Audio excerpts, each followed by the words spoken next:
What is up, guys? Keep it hoop back with another video. Before we start, don't forget to like, share, comment, and subscribe. So the NBA is finally underway, and we could not be happier. But that first game last night was horrendous. It was disappointing. It was boring after about a quarter. But for those of you that did watch, or I guess stay tuned or kept up with the game until the end, you guys might have seen James Wiseman in the stats he put up. He ended the night on a pretty positive note, and really that was the only positive note for the Warriors all night, right? Steph showed some glimpses, but he started a bit slow and didn't finish the night great, at least in terms of shooting percentage. And the rest of the night, or the rest of the team, just looked lost. Offensively, the passing was sloppy. Andrew Wiggins went out there and really defied logic and showed just how little you can do on a basketball court at times, despite having all the God given talents, which was disappointing. And look, Brooklyn did make some tough shots, but the Golden State Warriors defense just looked out of sorts. It almost looked like they were playing pickup with no communication and no defensive schemes. And look, I get it. It's game one. They don't have Draymond. I'm not overreacting, but man, that game was gross, right? And going back to Wiseman, he did have a good game, and I wanted to take a look at a few clips here, a short sequence in the fourth, showcasing why I picked him for the Rookie of the Year and why I think the Warriors shouldn't panic, right? So I'm gonna put up the shot chart here last night. So he went 7 of 13 with 19 points, and as you can see here, you have a wide variety of shots he's taken. Obviously, he didn't make all of them, but he has a three, has a few mid-range shots. He had a hook shot that he attempted, which wasn't a ridiculous attempt in the game, and he was active and aggressive in the paint, which obviously you like to see. So we're gonna look at here. The first thing here is gonna be the pick and pop with Brad Wanamaker. Brad does a nice job of engaging both the defenders, right? So whenever you're running a pick and roll or a good one, you want to or pick and pop, you want to engage two defenders to create openings in your offense. Wanamaker though actually ends up making a pretty bad pass here, low and at his feet. Wiseman still is able to knock this down, which is super impressive because if you've ever shot a basketball, played a game, you know that, right? All the shots you practice or the shots in the game, ideally you get are passes you get in the shooting pocket. And for a guy of his height, for Wiseman's height, to be able to get the ball at his feet and then shoot it still in one motion confidently and seemingly, comfortably is pretty impressive again for someone his height. And I did want to point out some of the wrinkles they could run with this because, right, this is again garbage minutes and it's Wanamaker and Wiseman running the pick and pop here. But let's say this is Steph, right, and the gravity that Steph is going to take on when he's the ball handler and the things he can do can be really impressive, right? And that's only going to give Wiseman more opportunities and more space on this jump shot. Another wrinkle that would be interesting though is if Draymond is the one running the pick and pop with Wiseman, because then, right, if it's Draymond or even Wiggins to a degree, and you don't want to give up this easy basket, right? So especially if it's Wiggins, if Wiggins turns the corner and is up against a big, whether it's a euro or a spin or even a floater, you don't want to just give up a wide open lane to the rim for someone that athletic. And if that's the case, then right, Karuk's here, who's the weak side defender in this case, might have to either drop down or come back up here, right? Because they're still trying to contain this. So now you have a situation where it's 1-on-2, right? And I think this is, yeah, so he ends up cutting here. But if you're in a situation where this is Steph or Oubre, so shooter number one, right? And then whoever is over there, the other guy, shooter number two, is in the corner. Then you have a situation where he has to make a decision on guarding here or here. And now Draymond or Wiggins can decide to pass to whichever one is open, right? So if he goes up to Wiseman, then you pass it to Steph. And if he stays with Steph, then you pass it to Wiseman like they do here. And then you have an interesting situation where, right, if he passes to Wiseman or Steph, whichever one he passes to, the super weak side defender here, right, Tyler Johnson, is going to then have to come up to Steph or sprint up to Wiseman. So then, even if you include him, you're still playing, if you're the Warriors, 3-on-2. And that just leaves you so many more options.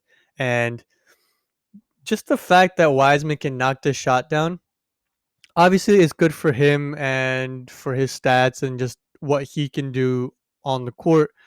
But when you have a guy like this, especially at his height and position, you can add so many wrinkles to the offense, and it just opens up a whole nother page of plays you can run, schemes, reads you can have, because the defense again has to play that and keep that in consideration when they're guarding. So it's going to be harder to rotate. Because if this was, a guy who doesn't shoot threes, if this is Rudy Gobert, these guys can just stay on their men, right? And they don't have to worry about that. But because he can, you create a matchup nightmare for, let's say, Wiseman, Steph, and Oubre. And it's not easy to guard those guys, straight up. But when you have to do it off of a pick and pop and you're rotating, it makes it that much harder. So you have Wiseman here now, and I think again in a situation where it's the starting lineup, this is going to be Steph on the baseline. If you run this, they don't actually end up running a pin down, which I think is either miscommunication or just laziness. But in an ideal world, that's Steph coming down of a James Wiseman pin down screen. And if that screen is done correctly and set hard, which Wiseman doesn't really do here, I wish he would, then hopefully the guy defending the shooter here, right, is Karuk's guarding. And again, let's just pretend that this is Steph. Then the defender guarding Wiseman would have to sag off a bit because Steph, if you've ever seen him play, comes off screens really hard, whether it's for shots or just rolling to the paint. And you don't want to give Stephanie easy baskets, and that's going to be in every defensive or every team's defensive schemes when they play the Warriors. So if Wiseman is able to set more of a screen here, right? If he sets the screen and then you have Curry coming around harder, then this defender here has to sag off, even if it's slightly, right? And even if it's tiny bit, that's then going to open up what ends up happening here is going to be a wide open jump shot for Wiseman. Wiseman, again, nice catch and shoot, no hesitation, and you like the confidence. But again, if they are able to run the pin down, again, we'll draw that here. This defender right here who's up on him would have to be running out for a closeout. So that is one thing I again, maybe it's just, you're getting blown out, so you're not running 100% of the plays, but that is something to keep an eye on. If again, another kind of wrinkle in the offense you could do, pin down for Steph and then just have Wiseman with a nice pop out for a mid-range jump shot or even three if he feels comfortable with it.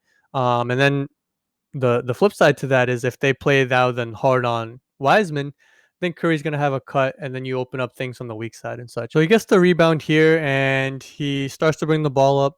Now he passes it off here, but I do think that as the season goes on, and if he himself, along with the players, the coaching staff, feel confident and comfortable that we may even start to see him bring the ball up at times.